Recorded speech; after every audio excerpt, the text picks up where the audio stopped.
তৃণমূল নেতা খুনের ঘটনার গুলি করে খুন ইংরেজ বাজারের তৃণমূল নেতা। তার মাথায় ঘাড়ে গুলি লাগে। দুলাল সরকার ওরফে বাবলা সরকার বাইকে এসে কাউন্সিলরকে গুলি রীতিমতো দুষ্কৃতীদের। দেখাচ্ছি সিসি ক্যামেরা ফুটেজে সেই ছবি। সিসি ক্যামেরা ফুটেজে স্পষ্ট ধরা পড়ছে প্রাণ বাঁচাতে দুলাল সরকার তিনি দোকানে ঢুকে পড়ে একটি, এবং সেখানেও দুষ্কৃতীরা পৌঁছে যায় এবং লাগাতার এলোপাথারি গুলি চালাতে শুরু করে এবং প্রাণ বাঁচাতে দোকানে আশ্রয় নেন দুলাল সরকার।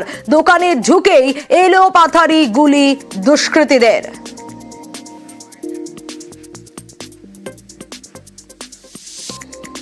দিয়ে আমাদের অফিস আছে পাই ফ্যাক্টরি মোড়ে, দিয়ে ওখানে আমি বললাম গেটটা খুলে নেমে যান। 4 চাকা গাড়িতে ছিল, হ্যাঁ অল্টোতে ছিলাম আমরা, আর জ্যাকেট পরেছিল, একটা বাইকে 4 জন ছিল।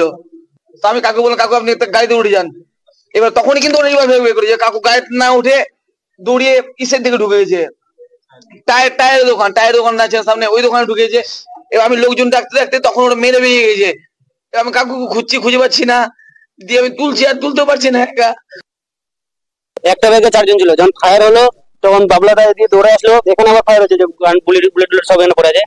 আবার ভিতরে ঢুকে ফায়ার হলো, বাবলা দৌড়ে গেছে আমাদের দোকানের ভিতরে, ওখানে ফায়ার হলো। গুলি কজন চালিয়েছে? 4 জন ছিল, 2 জন গুলি চালাচ্ছে। 2 জন গুলি চালিয়েছে। 2 জন কি বাইকে ছিল না 4 জনেই নেমেছিল? 3 জন নেমেছিল, একজন বাইকের মধ্যে ছিল। মুখ ঢাকা ছিল? মুখ ঢাকা ছিল। 3 জন আনে। কটা গুলির শব্দ পেয়েছেন? 6টা। কিছু কথাবার্তা হচ্ছিল? কিছু কথাবার্তা হয়নি, দৌড়ে আসছে ডাইরেক্ট ফায়ার, কিছু কথাবার্তা কিছু নাই। বাবলা তাহলে 4 জায়গাতে নামলো, ড্রাইভার পার্কিং করে দিল গাড়ি। এটাই তখনই শুরু হয়েছিল ফায়ার।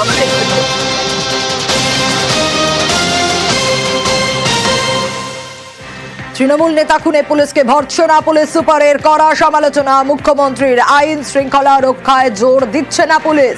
জেলা পুলিশকে সতর্ক বার্তা মুখ্যমন্ত্রীর।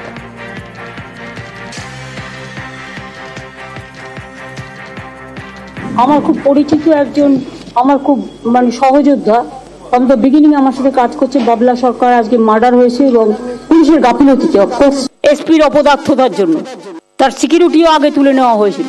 আমি পার্সোনালি চিনতাম, আগেও সে অনেকবার অ্যাটাক করেছে, সে ইলেক্টেড জনপ্রতিনিধিও ছিল। এটা খুব দুর্ভাগ্য আমাদের। ওখানে বর্ডার আর কালিয়াচক নিয়ে যদি ব্যস্ত থাকেন তাহলে কিন্তু জেলার ডেভেলপমেন্ট হবে না। ওখানে প্রোটেকশন করুন। মালদায় শুট আউটের ঘটনায় দলের তরফে তদন্ত হবে জানালেন অভিষেক বন্দ্যোপাধ্যায়। মালদার ক্ষেত্রে জেলা প্রশাসন রয়েছে, মালদা জেলা পুলিশ রয়েছে, তারা ব্যবস্থা নেবে। কে এর সাথে যুক্ত? এটা কি দলের কোনো অন্তর্দ্বন্দ্ব, না কোনো রকম ভাবে কারোর চক্রান্ত, বিরোধীরা কেউ যুক্ত? এটা 1 ঘন্টায় বলা সম্ভব নয়, একটু তদন্ত সাপেক্ষ। তদন্ত হবে, তদন্ত প্রক্রিয়ায় উঠে আসবে এবং সেই মোতাবেক যা তদন্ত বা পদক্ষেপ গ্রহণ করার পুলিশ প্রশাসন নেবে। ভাগবাটোয়ারার গন্ডগোলে খুন খোঁচা সুকান্ত মজুমদারের। পুরোটা খোঁজ তদন্ত হোক, আমরা চাই তদন্ত হয়ে যারা অপরাধী তারা ধরা পড়ুক। কিন্তু আমি যতদূর জানি এর পেছনে তৃণমূল কংগ্রেসের এই যে ভাগাভাগি, পয়সাকে তুলবে ওই এলাকায় ফ্ল্যাট তৈরি নিয়ে, মেনলি হচ্ছে ফ্ল্যাট, জলাজমি ভরাট। মালদাতে যদি দেখা যায় এত জলাজমি ভরাট হয়েছে এবং ফ্ল্যাট তৈরি হয়েছে, এবং সেই ফ্ল্যাটের পয়সাকে তুলবে সেই নিয়ে সমস্ত কিছু চলছে। আর নজর রাখতেই হচ্ছে এই পাশাপাশি মালদায় গুলিতে তৃণমূল কাউন্সিলর খুনের এই ঘটনায় মুখ্যমন্ত্রীর নির্দেশ এবং মালদায় ফেরহাদ হাকিম। মালদায় গুলিতে নিহত তৃণমূল কাউন্সিলর খুনের ঘটনায় মুখ্যমন্ত্রীর নির্দেশ, আর মুখ্যমন্ত্রীর নির্দেশে মালদায় ফেরহাদ হাকিম। ইতিমধ্যেই মালদায় পৌঁছে গিয়েছেন ফেরহাদ হাকিম, যে ছবি আপনাদের দেখাচ্ছি। কারণ এই যে ঘটনা, তৃণমূল কাউন্সিলরের মৃত্যুর ঘটনা, তাতে মুখ্যমন্ত্রী মমতা বন্দ্যোপাধ্যায় নির্দেশ দেন এবং যেমনটা কিছুক্ষণ আগেই জানাচ্ছিলাম যে মালদায় গুলিতে তৃণমূল কাউন্সিলর খুনের ঘটনা, আর তৃণমূল নেতা খুনের ঘটনায় ইংরেজ বাজারে তার মাথায় ঘাড়ে গুলি লাগে এবং নাম দুলাল সরকার হিসেবেই তিনি বেশি পরিচিত, এবং কাউন্সিলরকে গুলি দুষ্কৃতীদের। বাঁচতে যখন দোকানে আশ্রয় নেন দুলাল সরকার, তখন দোকানে ঢুকে এলোপাথারি গুলি চালায় দুষ্কৃতীরা। এবং এই ঘটনায় আজ দেখেছি আমরা যে মুখ্যমন্ত্রী মমতা বন্দ্যোপাধ্যায় তিনি পুলিশকে রীতিমতো ভর্ৎসনা করেছেন এবং মালদায় শুট আউটের ঘটনায় তদন্ত হবে অভিষেক বন্দ্যোপাধ্যায়ও জানিয়েছেন। এবং ইতিমধ্যে ফেরহাদ হাকিম তিনি পৌঁছে গিয়েছেন মালদায় মুখ্যমন্ত্রীর নির্দেশে। ওর বাড়িতে গেছি, ওর পরিবারের সাথে মিশেছি। বাবলা আমার যুব কংগ্রেসের সময় থেকে বন্ধু, মালদায় আমি ছিলাম এতদিন দায়িত্বে, সেখানে আমার সাথে অত্যন্ত ক্লোজ ইংলিশ বাজারের চেয়ারম্যান ছিল, ভাইস চেয়ারম্যান ছিল, বিভিন্ন পোস্টে ছিল। সেই কাজের সূত্রে আমার ডিপার্টমেন্টের সাথে অত্যন্ত যুক্ত, মানে আমার চারিদিক দিয়ে ব্যক্তিগত বন্ধু হারালাম আর কি। এবং এটা নিশ্চিতভাবে পুলিশ এনকোয়ারি করছে, এখন আমি কিছু বলবো না, পুলিশ এনকোয়ারি করুক, তারপর আমি মালদায় যাচ্ছি, কথা বলে জানাবো। চলে যাব আরামবাগ মেডিকেলে। আরামবাগ মেডিকেলে আশঙ্কাজনক অবস্থায় রোগী বাইরে বসে আছে, কারণ হুইল চেয়ার নেই। আরে হুইল চেয়ার, এই অবস্থা দেখে স্বাস্থ্যকর্মীদের ধমক দিলেন সাংসদ মিতালি বাগ। একটু অ্যাম্বিয়েন্স দেখাবো।